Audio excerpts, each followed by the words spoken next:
এক ভক্ত বলছেন, স্বামীজি যখন আমেরিকা হইতে দেশে আসিলেন, পড়াশোনা ছাড়িয়া 3 বৎসর তাহার পিছনে ঘুরিলাম এবং দীক্ষা সন্ন্যাস ইত্যাদি যাহা কিছু ধর্মজীবনের পক্ষে প্রয়োজন দিবার জন্য জেদ করিতে লাগিলাম।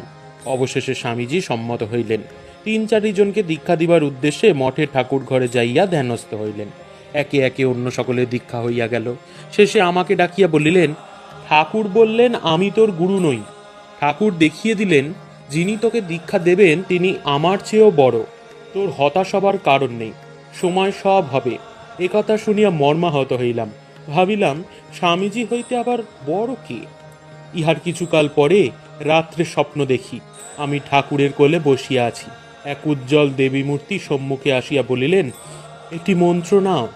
আমি বলিলাম, এখন ঠাকুরের কোলে বসে আছি, মন্ত্রতন্ত্রের কোনোদিনই ধার ধারি না। তথাপি তিনি মন্ত্র নিতে জেদ করায় জিজ্ঞাসা করিলাম,